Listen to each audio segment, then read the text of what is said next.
crazy how many teams had a chance to win. The Ripper GC went from 9 back to leading by 2 to near the cellar again late in the day. It was so volatile, counting 4 scores.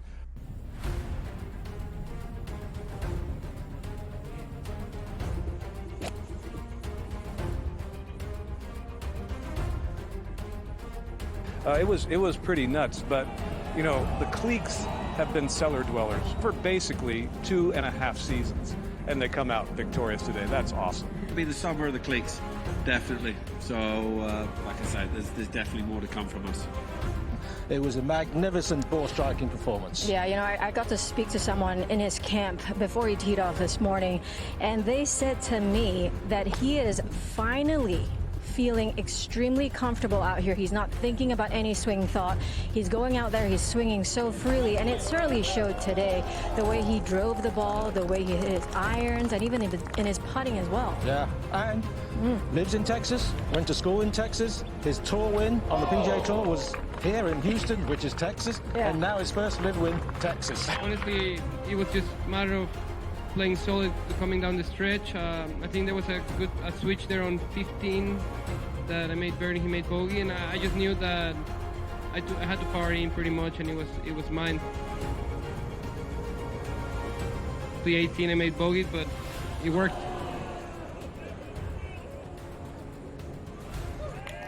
He played unbelievable, and he put pressure all the way to the end, and it was a good battle.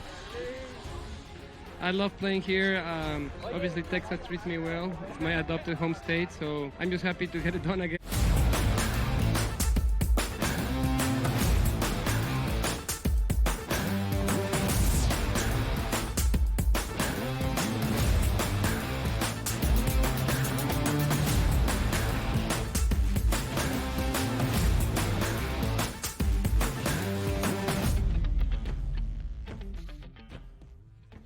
Hour number 2 officially now underway. Donnie Rightside, Joe Ranieri, Sirius XM Channel 159, radio on the SportsGrid Network. Hot topics. We love some hot topics here on a Friday. And I guess you could say it feels like midsummer because how hot it is here. That heat dome in the Northeast. Joe obviously bringing the heat from down in South Florida, which again, there is going to be a lot of heat in South Florida tonight if a certain team wins and or loses in the Stanley Cup to maybe set up a game number 7. But we'll get to that a little bit later in the show. But Joe, how are the vibes right now? We feeling good? We feel like we hit that runway in hour number 1 and now we're ready to take off here?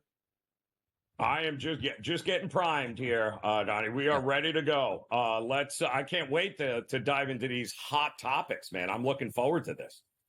Now, some might say Ben took the day off today because we are going to talk about this next subject, which means expansion. Ben, not really big on expansion here. Me, I'm big on expansion. Let's talk about this first. The NCAA tournament. Let's bring this full circle. It's one of the greatest times of the year that we have. There's not a single person that I walk into that doesn't understand the meaning of March Madness and how much fun you can have, the handicapping, the picking of the pools, watching the games play out on your TV. It's a do or die every single night. It's fantastic. But the one thing we do know, Joe Ranieri, is that the NCAA and its partners, which are the teams, always want to make more money. So if you put more of a product out there, which means more games, it's more money in your bank account. So Ross Dellinger yesterday puts out a tweet. The NCAA moved another step closer on the journey to expand the men's basketball tournament. NCAA leadership presented Division I commissioners with models that would expand the event by 4 or 8 teams as soon as 2025, 2026. Let's start there. Your first opinion here when you hear things like expansion of March Madness. Yeah, the first thing that comes to mind is the word gluttonous, money, disgustingness here. Again, it's like, what are we doing here? We've seen this over the years from where it started, Donnie, to where it is now. Obviously, it's a cash cow for the NCAA. We know this. But the reality is, how does expanding make the product better?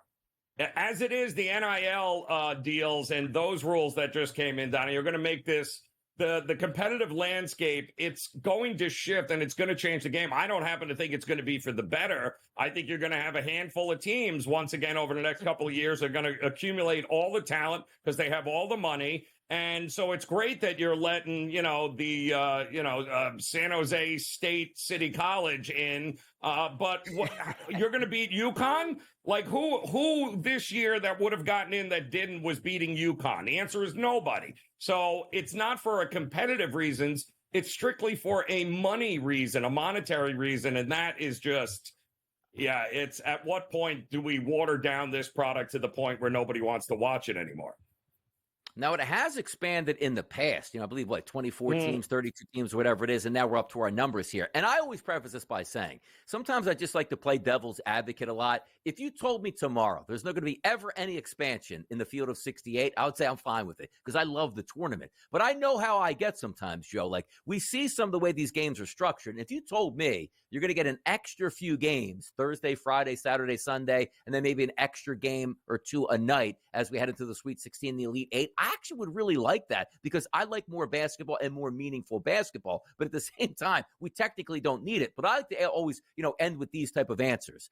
What school, right? Let's just say it is UConn. They won the national championship back-to-back. They could care less. Like, they're a team that expects to be in the tournament every year. Like, if they expand the tournament an extra 8 teams, that means we can make it next year. No, it doesn't. They're expected to make it. But if you tell their, let's just say chancellor, hey, by the way, it's not going to affect you one bit. We're going to let 8 more teams come in. Your payout's going to be an extra $1.6 million next year because those 8 teams are in. There is no chancellor in the world that is going to tell the NCAA no because it's more money in their coffers. Now, also, if you can equate it to football, because for me, it's not really an equation because we need expansion in football just to get some of those teams in so we don't have to say, well, hey, the computer put them in, it's 1 and 2. I mean, Joe, we go back a long ways where you were dividing national championships up on the final day on like January 2nd, like, oh, yeah, Georgia Tech deserves a piece of that with Washington and Miami Hurricanes. Like, what is that? And half the time, one didn't even play 2, so at least we got that out of the way. I love expansion in football because I do believe we need it. But if it were come to you down to it,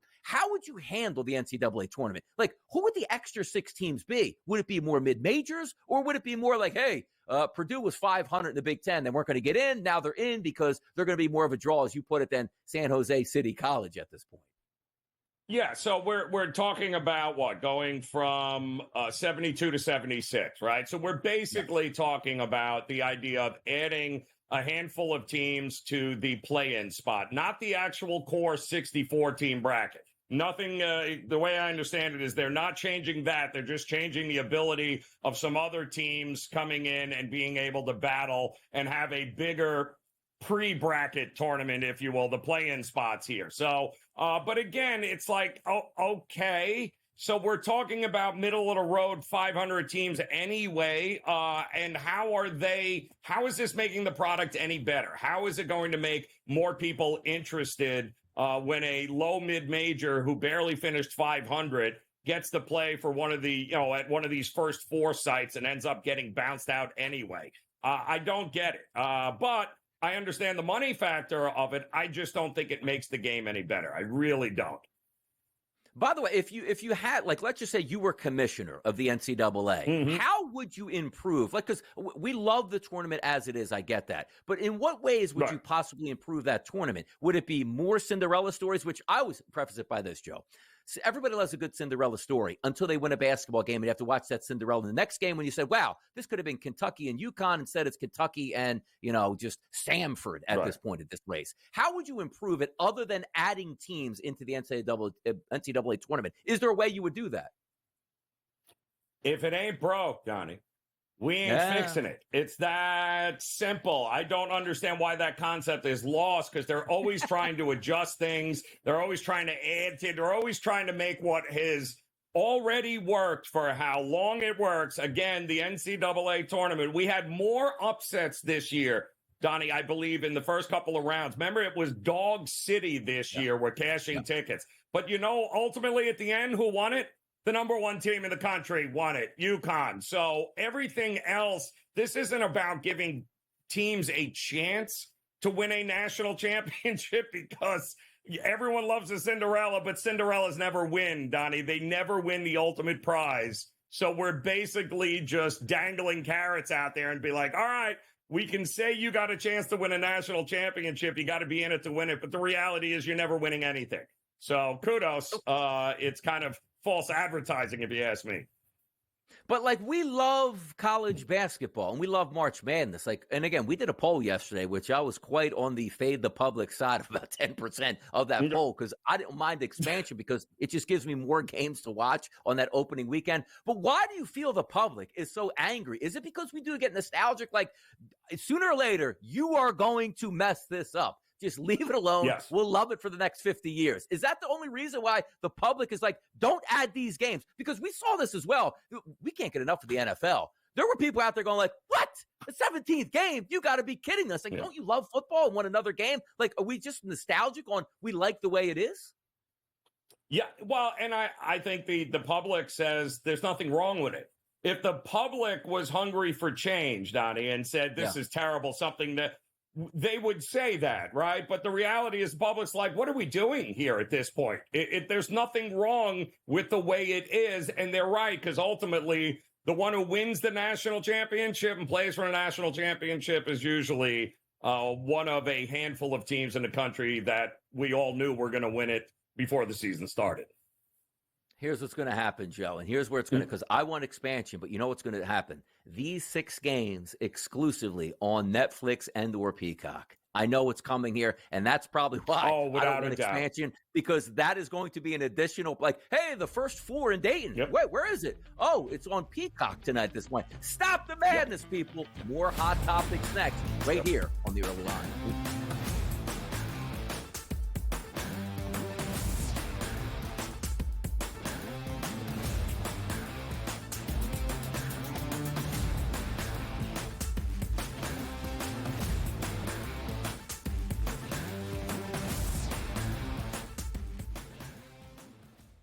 Anyone that's been to a sporting event, the atmosphere before a game, I think Game Time Decisions has that same exact atmosphere.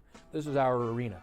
This is what we do. There is going to be an energy to Game Time Decisions that you will feel night in and night out. The excitement you get when you lock your bets in, when you're figuring out what you want to do, we can zone in on the biggest games each night. I want this to be the place that people come to before the games start, so they feel as ready as possible to lock in their cards. We are going to hit every single one of those markets that you need to know about. We're going to go through every single thing, and I've got a great team behind me that's going to help me get the job done. There is not going to be a better place, I promise you, than Game Time Decisions to get that new information, react to it, and be able to then bet accordingly. We will have everything at our disposal, and we will use that to our advantage.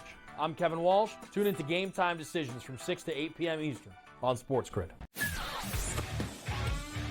11 and 12. I know you're going to get Mafia excited here. Hot and bothered.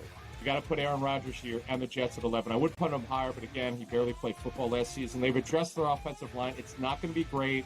The depth at wide receiver is a problem for me. Defense, perhaps the best in the National Football League. If Rodgers plays 14 games, they're probably going to win that division over the Bills. Pharrell Coast to Coast, only on SportsGrid. Rory Mack, it's going to be remembered. It will be a lasting image from the 2024 United States Open, just like Bryson DeChambeau's 55-yard bunker shot. We love big-time winners. Like, you win a championship, we want to hear from you. You get the stage. Sometimes it's emotional. It's a great watch. We know we also love the losers who said, you know what, I just can't believe I folded down the stretch. Let me face the music here. You sort of get a new light there. The Early Line, only on SportsGrid.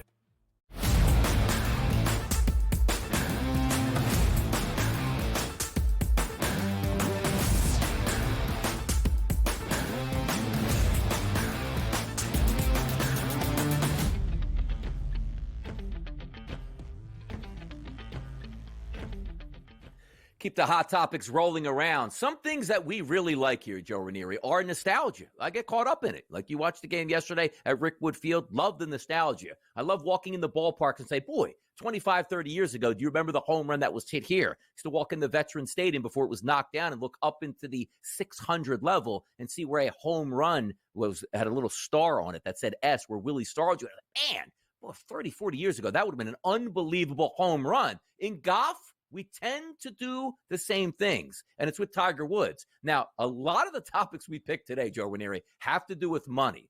Tiger Woods now on the PGA Tour, as old as he is right now and non-competing, he is still a draw. So if you're looking for the PGA Tour to say, how can we keep ratings good and moving in the right direction when more and more people are deflecting and going to live golf, let's get Tiger Woods in more of these events that he wouldn't qualify for. So a lifetime exemption is on the table for exceptional lifetime achievement, which means in those elevated tournaments with the $20 million purse, if Tiger says he would like to play in any one of those tournaments, he's automatically accepted. The thing I do like here from the PGA Tour is it's not taking the place of maybe a regular qualifier who could have used that spot and thought he could compete in that tournament. So let's start here. The PGA Tour says, hey, Tiger, you want to show up and play? Do it. We would love to have you because the ratings will show higher for that weekend's tournament. This is just unbelievable. You mean like they made the exemption, the USGA, for him to play in this year's U.S. Open, and he didn't make the cut because it was actually painful watching him swing the club and walk around. Like, what are we doing here? Let me ask you this here, though, Donnie. Let me ask you this. If there was no live golf, would this even be on the tape? Would we be talking about this right now if the Rahms and the DeChambeaus and the Koepkas were actually still on the PGA Tour? Would they be offering a lifetime exemption that they didn't do to Jack Nicklaus, they didn't do it to Gary Player, they didn't do it to Arnie, they didn't do it to guys that, built the sport here? Would they be doing it, or is this strictly not so much nostalgia as it is nobody's watching because half of our best players are on another tour we can't talk about? It's such a good question because we don't technically know the answer, even if we really do. Like the PGA Tour, as much as they say, what are they, nonprofit as an organization, but somehow finding more profit to give these players with these 8 elevated tournaments now, which I like because it brings more good golfers before and after some of these majors. But they're not doing it to be nice guys saying, hey, Tiger, man, thank you for all you've done. Because if, let's just say, Tiger Woods didn't draw anything and could barely swing a golf club, they'd say, hey, Tiger, if you want to start the tournament off with a tee shot with like Jack Nicklaus does at the Masters, you can do that every weekend if you want. But they want him to play not because it's like, hey, man, it's good to have Tiger out there. Hey, man, it's good for business here and puts more money in our pocket on the next season. So I do understand completely what you're saying. It doesn't really move the needle for me, but it's just interesting that out of nowhere, it's like, hey, look, we've never done this before. You're such a great golfer. You can play in these high-priced tournaments, and I guess knowing that the other players are like, yeah, good. That means, ratings will go up, maybe more persons in the future. But also, Tiger's not even going to place. Like, oh, man, you're gonna let Tiger in this? He's going to win this tournament again. I can't get first place. Like, no, not anymore. Yeah, it just feels like they're milking every last ounce of Tiger Woods' popularity till they can't get it anymore. And it's not because he's competitive. It's not because he still can win a tournament here or there.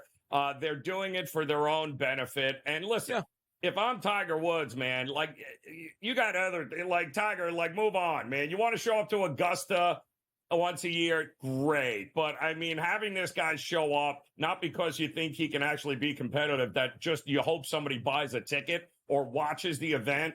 You're using Tiger Woods for every last ounce of credibility that you have left, PGA. And that, to me, is just wrong. By the way, here's what I need out of Tiger Woods. Obviously, competing in a tournament, which would be nice, but can we drop the Sunday red? Like the little shrimp logo on the hat and the jersey. Can we just go back to the Tiger Woods logo at Nike, get him back in that Sunday red? Like that would be more nostalgic than him actually playing in some tournaments. I just can't stand the Sunday red out. It's not. By the way, did anybody buy that? Like I don't actively golf at this point, but did anybody go out and be like, you know what? I'm going to get a fresh new Sunday red shirt to go play this Saturday out here on the local muni. I don't think that happened here. Now, talking about Tiger Woods showing up the golf courses very soon in our future, he's probably showing up on Thursday, Friday, Saturday, Sunday, and PGA Tour events. That's Charlie Woods. How about this? USGA Championships. He did qualify for his first tournament there. I believe it was medalist in his local that he had to qualify for this event. Sooner than later, like, are we going to see like a Bronny James, LeBron James? I'm going to hang around long enough to play in a golf tournament with my son here. What are the thoughts here on Charlie, who probably is a better golfer than Tiger right now? Well, behind the scenes, Tiger is probably spending an awful lot more time these days of coaching his kid and expecting him and hoping that he becomes the heir apparent to what his dad built here. And all indications are the kid loves it. The kid is extremely talented. Listen, if you remember when Tiger came up, it was Tiger's dad that was pulling all the strings. So, Tiger is going to be pulling all the strings for Charlie here. And if he has any early success, then we're going to be talking about 3 or 4 decades of Tiger Woods and family here dominating the PGA Tour landscape. Yeah, like what happens if his son is like, let's just say 18 years old, maybe plays a year or two like Tiger did at Stanford and turns pro and goes, hey, Dad, going to the Live Golf Tour. Just offer me a check of $600 million right off the bat. Ooh, that would be a struggle in the Woods household at that point right now. But it is kind of interesting to see because when you are, let's just say Tiger Woods, it's Tiger Woods and Jack Nicklaus, right? Greatest golfers of all time. Pick or choose each one that you want here. But if you look at Tiger Woods, right, having a son, like, hey, he's going to be a good golfer. I cannot imagine the amount of pressure. Same thing like Bronny James. Like, you are just expected to be dominant. Ooh, maybe your dad would have hit that shot. Your dad would have hit that putt. Yeah. By the way, how early do we see a sponsor's exemption for Charlie Woods on the tour here? Yep. Yeah. Well, it's an anomaly because usually the game's greatest in any sport, their offspring aren't even remotely in the same ballpark. Yes. You know how hard it is to get that? The only one I can think of would be Griffey Sr. and Griffey Jr. Yeah. Everybody else, father-son combinations, it never happened. So I can't wait to see how this works out.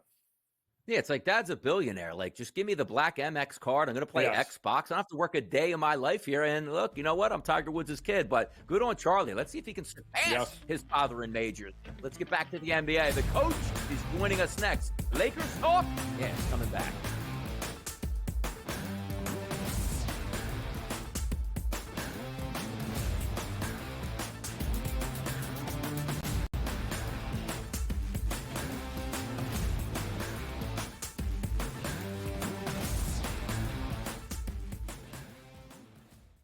Anyone that's been to a sporting event, the atmosphere before a game, I think Game Time Decisions has that same exact atmosphere.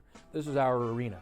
This is what we do. There is going to be an energy to Game Time Decisions that you will feel night in and night out. The excitement you get when you lock your bets in, when you're figuring out what you want to do, we can zone in on the biggest games each night. I want this to be the place that people come to before the game starts so they feel as ready as possible to lock in their cards. We are going to hit every single one of those markets that you need to know about. We're going to go through every single thing, and I've got a great team behind me that's going to help me get the job done. There is not going to be a better place, I promise you, than Game Time Decisions to get that new information, react to it, and be able to then bet accordingly. We will have everything at our disposal, and we will use that to our advantage.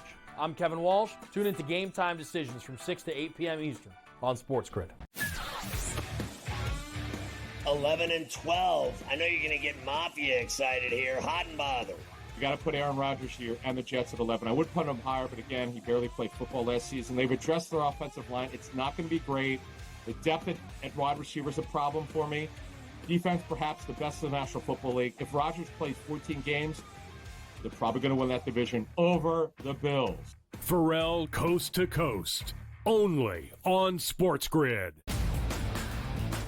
Rory Mack, it is going to be remembered. It will be a lasting image from the 2024 United States Open, just like Bryson DeChambeau's 55-yard bunker shot. We love big-time winners. Like, you win a championship, we want to hear from you. You get the stage. Sometimes it's emotional. It's a great watch. We know we also love the losers who said, you know what, I just can't believe I folded down the stretch. Let me face the music here. You sort of get a new light there. The Early Line, only on SportsGrid.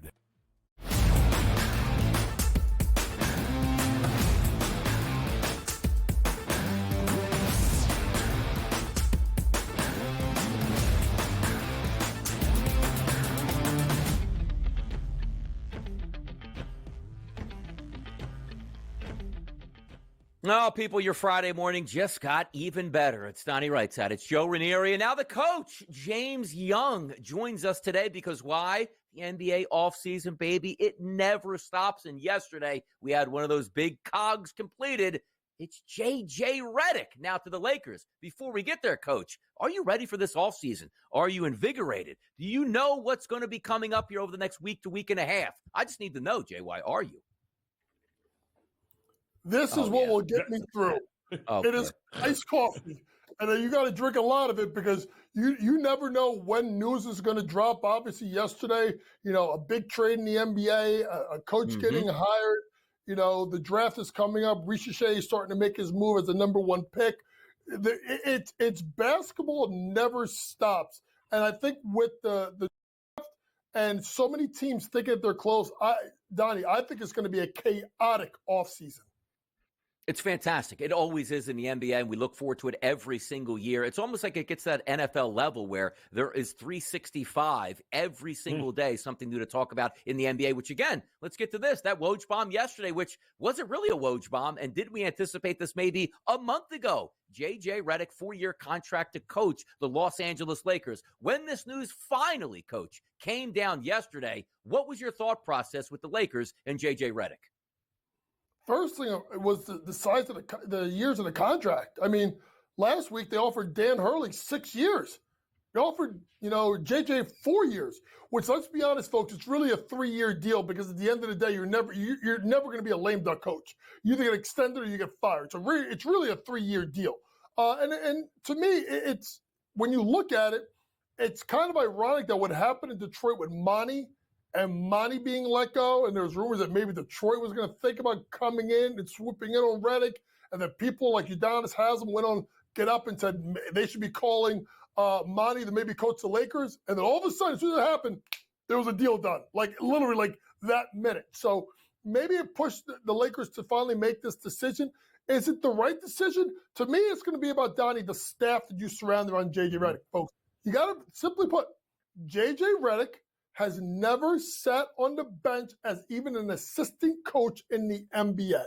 Now, listen, I get it. When he talks on ESPN, he's by far the most articulate guy on the network talking basketball. He understands the modern game, right? He's got great relationships with the players, which will help him not only with LeBron, but maybe in getting in free agents, so on and so forth.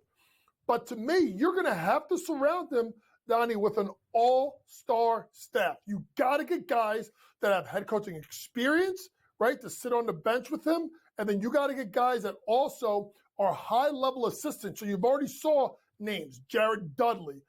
You looked at Sam Cassell is someone that's already been mentioned. So you're going to try and get the best staff possible for JJ to help him with all the X's and O's and all the extra stuff that he may not be ready for, because I'll tell you this much, it doesn't matter how long you've been on a bench. It is a huge jump to go to the head coaching job. Now imagine doing it, Donnie, and never even being an assistant first. Yeah. It's just, it's a dumpster fire. Sign me up for it, Coach. This will now be the 7th head coach since 2011 when Phil Jackson stepped down. 7th for one of the all-time storied franchises in the NBA. What do you think Anthony Davis thinks of this hire, Coach? I mean, I think Anthony Davis, he's going to have to kind of approve of this hire, but, we'll see what his thought process here is here. But it's important, that you have to get him on board. He is the future of the franchise, right? It's more than just LeBron. It's Anthony Davis. So I think that's why you saw there was talk about Borrego before, because of the fact of the fact that it may have made sense to Anthony Davis. So whatever you do, you have to make sure it lines up for both sides. And that's the thing that you kind of have a rough side of it is, as a Lakers, you have to think two ways. You have to think about the now and you have to think about the future. And they kind of tie in hand. That's why it makes it a complicated hire. But I also think that's why it's only a 4-year deal, because they can kind of get themselves out of it about 2 years or so if it doesn't work out. About 30 seconds left here. What can we actually anticipate from JJ Redick as the coach? Is it championship or bust, or is it a learning curve that maybe he can be their long-term coach? Well, listen, they're basically a play-in tournament team. Let's be honest. Yeah. They got to be able to make the playoffs. So we'll see what happens here. But in a loaded Western Conference with all these teams, it's going to be an uphill climb. At the end of the day, he's going to need better players. Yeah, let's keep it around the NBA. A lot of hot topics to go with, but certainly none hotter than JJ Redick, now the head coach of the Los Angeles Lakers, and what that means for LeBron James. We'll be right back to discuss that and much, much more.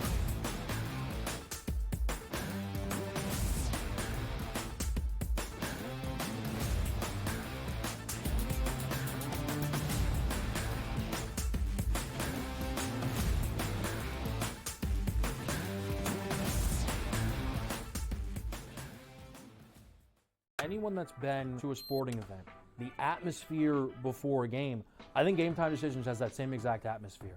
This is our arena. This is what we do. There is going to be an energy to Game Time Decisions that you will feel night in and night out. The excitement you get when you lock your bets in, when you're figuring out what you want to do, we can zone in on the biggest games each night. I want this to be the place that people come to before the games start so they feel as ready as possible to lock in their cards. We are going to hit every single one of those markets that you need to know about. We're going to go through every single thing, and I've got a great team behind me that's going to help me get the job done. There is not going to be a better place, I promise you, than Game Time Decisions to get that new information, react to it, and be able to then bet accordingly. We will have everything at our disposal, and we will use that to our advantage. I'm Kevin Walsh. Tune into Game Time Decisions from 6 to 8 p.m. Eastern on SportsGrid. 11 and 12. I know you're going to get Mafia excited here. Hot and bothered. You got to put Aaron Rodgers here and the Jets at 11. I would put him higher, but again, he barely played football last season. They've addressed their offensive line. It's not going to be great. The depth at wide receiver is a problem for me. Defense, perhaps the best in the National Football League. If Rodgers plays 14 games, they're probably going to win that division over the Bills. Pharrell Coast to Coast, only on SportsGrid. Rory Mack, it is going to be remembered. It will be a lasting image from the 2024 United States Open, just like Bryson DeChambeau's 55-yard bunker shot. We love big-time winners. Like, you win a championship, we want to hear from you. You get the stage. Sometimes it's emotional. It's a great watch. We know we also love the losers who said, you know what, I just can't believe I folded down the stretch. Let me face the music here. You sort of get a new light there. The Early Line, only on SportsGrid.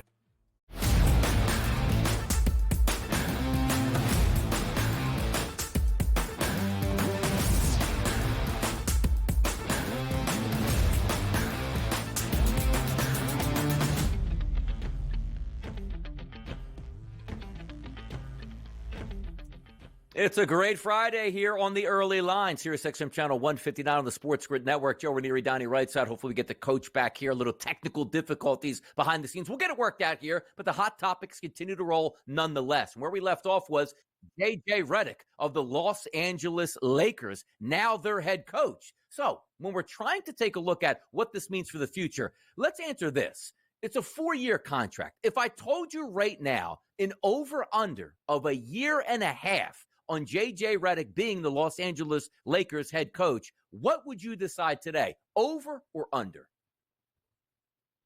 I can only think, here's the thing. It is still the greatest job to have in the NBA, being a Lakers head coach, right? But it is also the most difficult job to have for a guy with no experience, Donnie. We can all agree on that, whether he's successful or he's not successful. And I don't tend to think that when your best player is 40 years old, and you've got Anthony Davis, your second best player there, who's probably scratching his head going, how exactly does it help me bringing this guy in who I really have no relationship with? This is LeBron's guy. It's not my guy here. You tend to worry here, but I think a lot of it has to do with what do they give up at the draft? Do they go out and get a Donovan Mitchell? We currently agree, Donnie, that this team is currently constructed is barely going to make the play-in game, if that. So what can they do? Can they go get Donovan Mitchell? Can they utilize D'Angelo Russell to go and put in a package to go get somebody else? Jimmy Butler has also been rumored. I think a lot of his success is going to be determined about who they can go out and what deals they can make to put this team together. Because as it is, a 40-year-old LeBron James is not scaring anybody in the West. Let me ask you this question on JJ Redick, right? Like, what are the expectations for him as a coach? Forget about him, let's just say even, okay, he stays more than 2 years or he turns out to be good. What are we getting out of him that we weren't getting out of Darvin Ham or Vogel in the past, which, again, one of those coaches did lead LeBron James's team to an NBA championship? That's the question I'm getting. Is it because we think he's going to be so fantastic at dialing up plays during a timeout? Or, Joe, is it just so simple? Hey, look, this is a business. We're trying to keep our stars in town. LeBron James is big box office. If LeBron James says he wants JJ Redick, that's where we're going to go now. Is it just that simple, or are the expectations of, no, Like, JJ Redick is a fantastic coach. I can't wait to see him with his X and O's. So when you look at, again, the 7th hire in this franchise since 2011, tells you everything you need to know about what's going on. What in the world is Redick going to bring to the table from a coaching perspective that these other guys couldn't, right? Now, Darvin Ham apparently lost the locker room throughout the year. That's why they let him go. Well, of course he lost the locker room, because what he realized is, careful what you wish for, right, Donnie? Like, here, I get my shot. I'm the Lakers head coach. I've been an assistant for 1,000,000 years. Here's my chance. And then you get into this organization with this team and you're like, I have absolutely no ability to coach anything here. And he rubs all the guys the wrong way because LeBron turns on him and then the whole locker room turns on him. I don't know that LeBron James, the reason he left Spoelstra here in Miami the way he did is because he didn't want to be told what to do. Pat Riley told him, listen, LeBron, thanks, but go play basketball. We've got this. We'll run the organization. And he didn't want any part of that. So Redick is going to learn by fire, but ultimately he's going to be a scapegoat if it goes hard left here, Donnie. That's ultimately any head coach with the Lakers. That's what they have been over these, since 2011. They've been scapegoats, and he will be no different if this thing falls on its face. Talk to me about this, too, because we like to look at it from every single angle. If you go back, let's just say a month ago, it was only JJ Redick that we felt like was going to be the head coach for the Los Angeles Lakers. Out of nowhere, we get the Woj bombs, the Shams tweets. How about this? Dan Hurley now in the mix, flying out to meet with Lakers ownership. We expect this to be wrapped up. It just comes down to dollar figures, which the dollar figures didn't match up because I think we could both agree. Dan Hurley gets a 6-year, $120 million contract. He's the Lakers head coach. He's happy. He's saying he always wanted to be there, and it was his dream come true. The reason why he's still at UConn here is because the money wasn't right. Now, the reason I bring that up is JJ Redick probably thought he was going to be the coach a month ago. And then they go like, oh, JJ, stay over there on the side real quick. We got a real coach on the line right here that we're trying to reel in. Lost him. Hey, JJ, why don't you come in now? Do you still want to be the head coach? How does that actually work around the room? And will it make a difference over the next couple of years? They go, well, he wasn't even supposed to be the coach. There were reports, Donnie, that the whole Hurley thing was a shock to LeBron and Anthony Davis. Like, they did not know. Like, in what world would LeBron James okay Danny Hurley? Like, be like, okay, yeah, bring in a guy who's going to be full of, he's going to be full of fire. He's going to come in here. He's going to want it. Like LeBron wants, that's the antithesis of everything LeBron wants to be around. LeBron needs to be the guy who's calling the shots. I find it very hard to believe that he would have okayed that. So I do think we might have seen Jeannie Buss and company on one side going, we need to bring in a coach for the future that can actually cultivate talent. And then LeBron, when that didn't work out, I think LeBron James was like, are you guys out of your mind? And here's Redick, because it's the only other guy that LeBron James would be able to relate to. I don't know anybody else that would have taken the job, quite honestly, that LeBron would have approved. I think this was the only guy left. Who else was there rumors for outside of Redick? Once Hurley was gone, who was it? It was always just Redick and Hurley, we heard. Yeah, no, you're right about that. Also, keep in mind this, like, we're in a social media day and age. Now, Joe, let's date ourselves again. Go back to like the 90s and early 2000s. What did you used to see on TV? Let's just go back to the NFL. The coaches show sponsored by your local Ford dealership that would run for a half hour on Sunday morning, like 10 a.m. before the game actually played. They didn't answer anything. Nothing was controversial. Nope. It was just like, okay, coach is going to get paid for the show. It's programming that we can run. And you said, why would you even bring that up? Well, JJ Redick runs a podcast with LeBron James. Is this going to continue here? It's like, hey, by the way, every Tuesday night, JJ and LeBron are going to talk about the Lakers and what's going on here. Does that end now at this point here? Because that was a big reason where LeBron James, I guess, was seeking out JJ Redick to host that podcast. They got along well, and they probably started to talk like, hey, you know what? You might be able to be a coach. I'll put in a good word for you down at the job, meaning the Lakers. Is this going to continue? And how can it continue here when you're actually running the basketball team and you're just talking openly with your star player about things going on in the locker room or around the league? Yeah, I no idea how that continues here. It might continue with a different host. I would imagine that's probably a possibility there, one that would be handpicked by LeBron. But let's be realistic here. If there's money to be made, they will do it, and I'm sure LeBron will keep it going, no problem. But I don't see how a head coach in the NBA is going to have time to, it's one thing doing a local hit at a radio station, right, or something, a local TV or something about the coach's corner, right? But what's involved in doing the podcast the way they have it, I just don't know how. And if he has time for it, well, then he's really not coaching this team, is he, here in any way, shape, or form, Don? Now, Danny Hurley, it looks like, reading back through about 6 years, I think $70 million was the top end of it here. JJ Redick, I always get a kick out of this, too, because usually we get the numbers right away. Or the first tweet will come out, hey, they just signed the Lakers 4-year deal for Redick. 30 seconds later, Woj comes out with the financial details. So let me ask you this question. We know what was on the table out there. Let's just say 6 years, $70 million for Dan Hurley. What are the expectations on the contract? Are we approaching? Because I think it's actually going to be a little cheaper. I don't think he's getting 4 years, $40 million. What do you think these numbers are financially for JJ Redick to be the coach?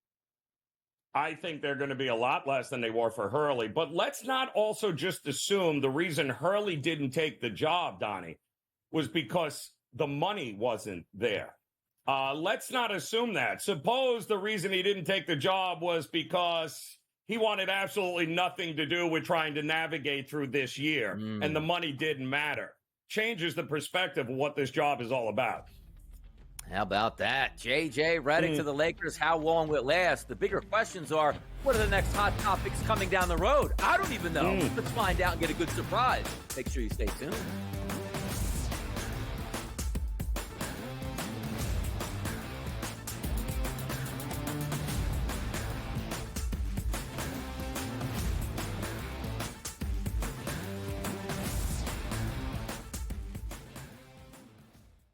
Anyone that's been to a sporting event, the atmosphere before a game, I think Game Time Decisions has that same exact atmosphere. This is our arena. This is what we do. There is going to be an energy to Game Time Decisions that you will feel night in and night out. The excitement you get when you lock your bets in, when you're figuring out what you want to do, we can zone in on the biggest games each night. I want this to be the place that people come to before the games start so they feel as ready as possible to lock in their cards. We are going to hit every single one of those markets that you need to know about. We're going to go through every single thing, and I've got a great team behind me that's going to help me get the job done. There is not going to be a better place, I promise you, than Game Time Decisions to get that new information, react to it, and be able to then bet accordingly. We will have everything at our disposal, and we will use that to our advantage. I'm Kevin Walsh. Tune into Game Time Decisions from 6 to 8 p.m. Eastern on SportsGrid. 11 and 12. I know you're going to get Mafia excited here. Hot and bothered. You got to put Aaron Rodgers here and the Jets at 11. I would put him higher, but again, he barely played football last season. They've addressed their offensive line. It's not going to be great. The depth at wide receiver is a problem for me. Defense, perhaps the best in the National Football League. If Rodgers plays 14 games, they're probably going to win that division over the Bills. Pharrell Coast to Coast, only on SportsGrid.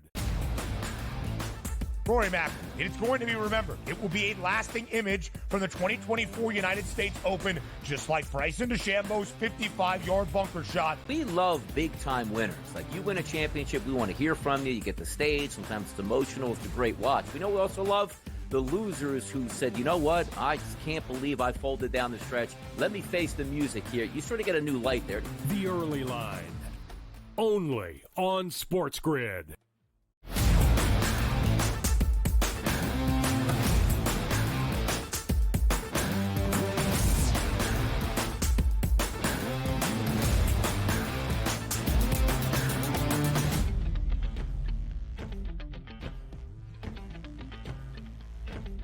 Get ready, people. Do you know what's coming up in about a week's time here? It's the NBA draft. And the draft is so good, Joe Ranieri, this year, that they had to make it 2 nights here. Now, I'm being a little bit facetious because there's not a lot of energy for this draft, which is crazy, which leads us into our next topic about the draft. We'll take a look at who's supposed to go 1, 2, and 3. But before we get there, maybe the biggest focal point on the Los Angeles Lakers, besides hiring JJ Redick, and will LeBron James actually play for the Lakers once opting out, will he opt back in for more money and stay in Los Angeles, is what?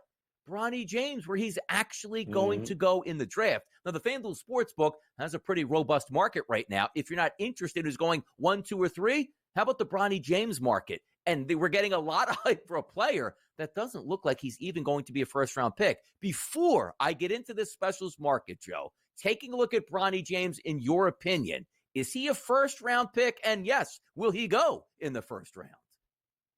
I no, he's not. Listen, he couldn't even start at USC. Now he's going to be a first-round pick. I mean, this is all undue pressure on a kid that really is going to have to spend the rest of his life in his father's shadow. I just hate everything about this, Donnie. Can LeBron convince a team, Lakers, to go ahead and take a flyer on him somewhere down the point?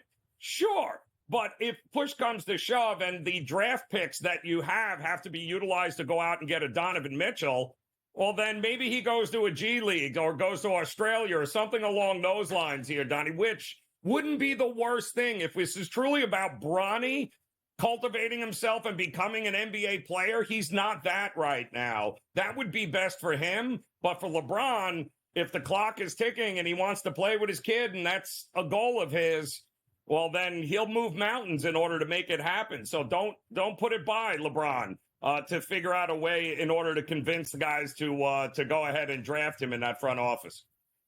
It's interesting, too, because you see Rich Paul, who's the agent, obviously, for LeBron James, has a lot of clients throughout the NBA and a lot of powers, basically telling certain teams, unless you're giving my client, which is Bronny James, a guaranteed deal. It's going to be no two-way deals, which means he starts out in the G League and maybe can get that two-way contract back up to the NBA. Do you agree with the way Rich Paul's handling it? Because he came out and made a lot of comments saying, like, it doesn't matter that it's Bronny James. I would do this with any client that I had. And my counterpoint was, you wouldn't even have Bronny James as a client if his name wasn't Bronny James at this point, because you're not messing with a late second-round pick, which is probably what he should be. Do you agree with the handling right now, Bronny James, through his agent, Rich Paul?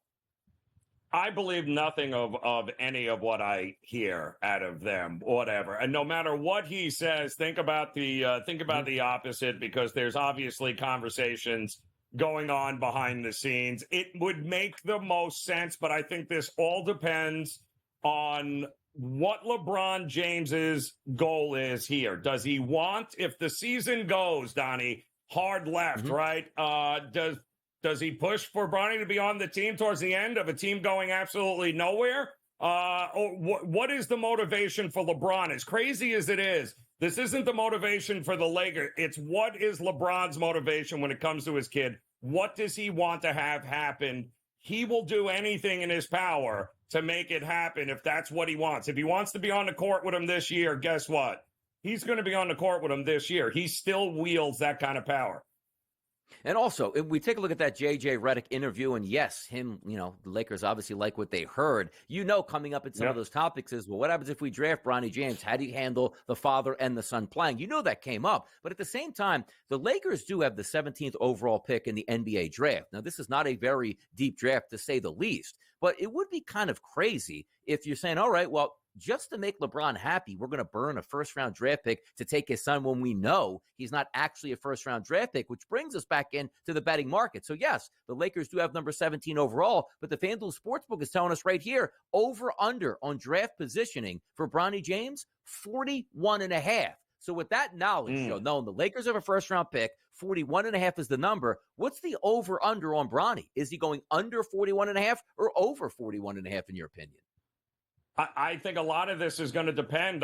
Are the Lakers keeping this pick, or are they utilizing it and using it in a package deal someplace else to bring in immediate help? I mean, we're assuming the Lakers are going to have draft picks here. They're going to have that number 17 pick. I'm not sure. I'm not sure if they don't dangle that to go get and see if they can't make an offer where they can bring in with 2 or 3 other teams. Jimmy Butler, I keep hearing that down here all the time, going to the Lakers. Donovan Mitchell getting out of, Cleveland and coming to the Lakers. That's all going to require draft capital in order to, not just money, but it's going to require draft capital. They may not have a pick, at which point it could just be one of these sign situations here and stash him in the G League until LeBron calls for him. Yeah, and by the way, Bronny James to be drafted in the first round is also a market here. Obviously, the 41.5 is that player positioning here. It's a 5-to-1 price for yes. And we talk about Rich Paul saying to himself, look, I'm putting this out here right now. There's no two-way contracts. And again, if you're a first-round draft pick, you get that guarantee here. So does that say to myself, 5-to-1 price, Joe, is that worthy of thinking that he might get slid back into that late first-round pick at this point, or no for you? To me, it's a no. I just don't see if they're serious about winning now. And I don't know what else there is for the Lakers besides winning now with a 40-year-old LeBron James. I don't think that should be a priority. I don't think utilizing a pick in the first round for LeBron's son, who's not ready to play in the NBA, I don't know how that makes any sense. So I wouldn't be tying up my money for 5-to-1. I think it's a great storyline, and people will be watching it. But I think the reality is we probably are not hearing his name called when the draft comes. Like, if you are LeBron James, too, and the goal right now for him is he's always chasing history. The more rings he can get, the better he matches up, let's just say, with a Michael Jordan, some of the Titans that came before him. But also, he's got to be a businessman as well, going like, okay, if we want to be good this year, and again, you're not drafting number 1 overall, number 2 overall, where you're going to get a guy like Anthony Edwards. We understand that. Right. But it's still the 17th overall pick. And LeBron James, let's just say they don't trade the pick away. Yes, we're going to select that. Yeah, I'm sure he'd be happy to play with his son, but at the same time going like, wait a second, I could have gotten like a true swing guard right here at 17 that might be able to help us, and then get my son later in the draft when we trade up maybe into the second round and get him. That makes the most sense. Now, the one intriguing part is going to be is we're figuring that it's going to be the Lakers that draft him. There's a market that tells us where he's going to go with the price are. Let's talk about that next to end hour number 2. We'll be right back.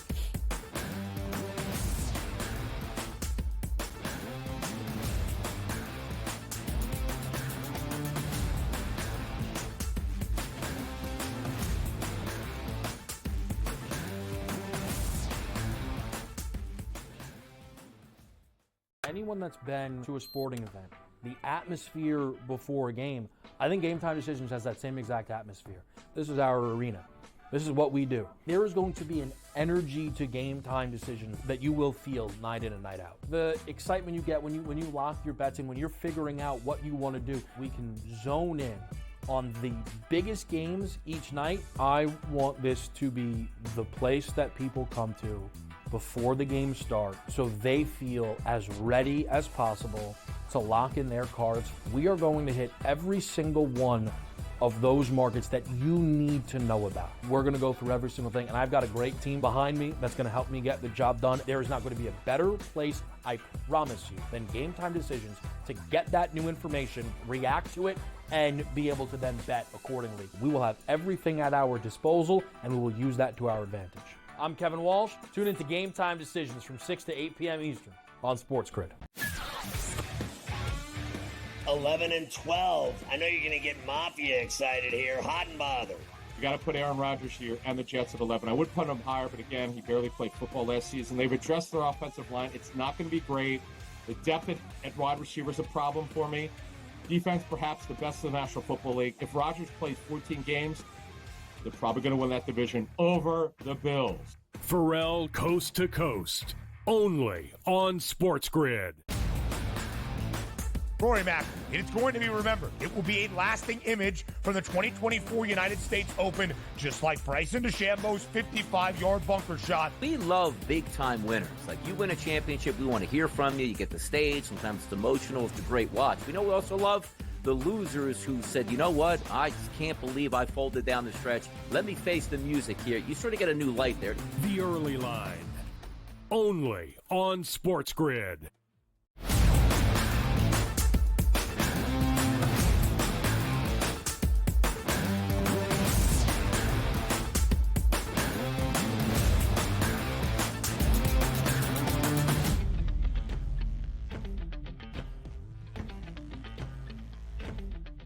The questions keep coming up. It won't be answered until next week when we have the NBA drafts, round 1 and rounds number 2. And this is the SportsGrid Network here. Got you covered on everything NBA, all of those hot topics here, which includes at the FanDuel Sportsbook, where's Bronny James actually can go. You can bet on this, people. You can. And no surprise, Joe Ranieri, the leader in the clubhouse, It's the Los Angeles Lakers at a plus 100 price, the Phoenix Suns at a plus 650 price. Those were the two teams that get, talked about with Bronny James more than any other, so rightfully so, but a heavy favorite of the Lakers. Mavericks, Timberwolves, Raptors, and Knicks also on that board. So next week, forget about where Bronny James is drafted numerically. Where is he going, and what team do you feel he will be on by the end of next week?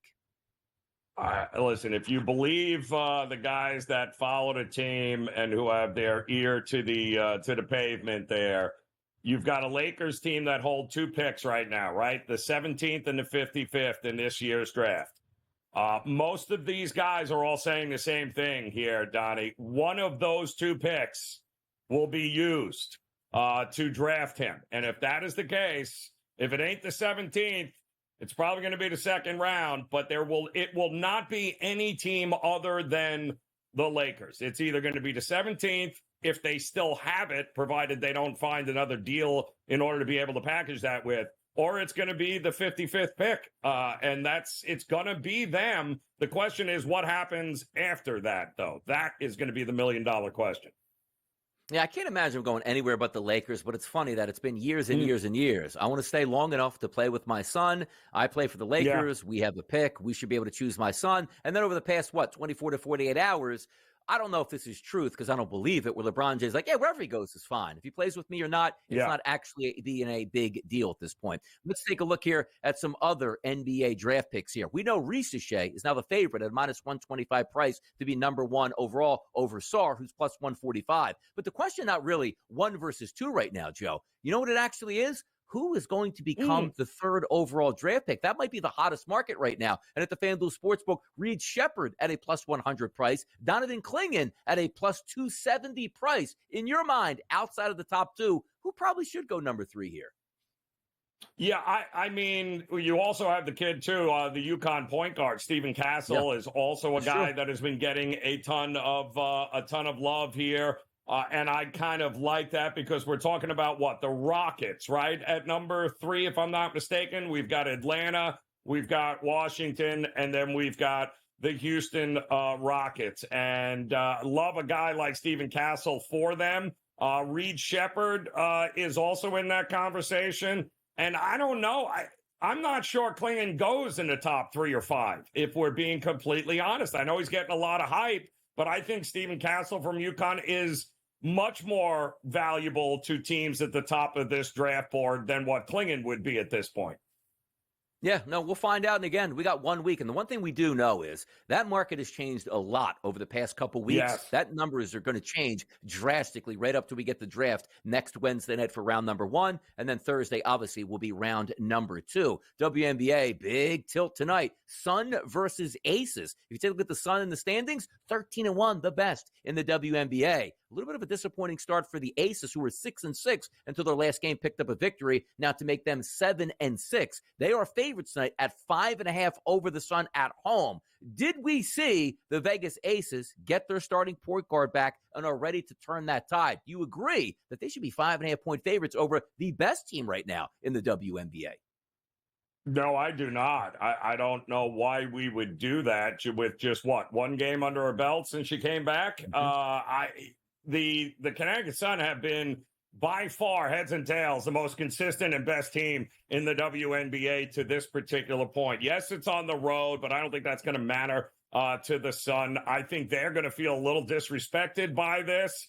I don't know, man. That is a big number for a team that has been all over the place. Yes, they're they're defending champs, but they have been all over the place here, Donnie. I would only look at the Sun and the points here tonight. How about this one? Let's do this one quick. The Fever and the Dream. The Fever looking to make it 4 in a row. They go on the road to take on the Dream. They're the favorites tonight, Joe. Do you agree? Yes. They should be the favorite tonight. 4 of their last 5, they have won there, right? Finding themselves a little groove. If it ain't broke, don't fix it here. They've owned, and I think they will continue to dominate here over this next little stretch of theirs.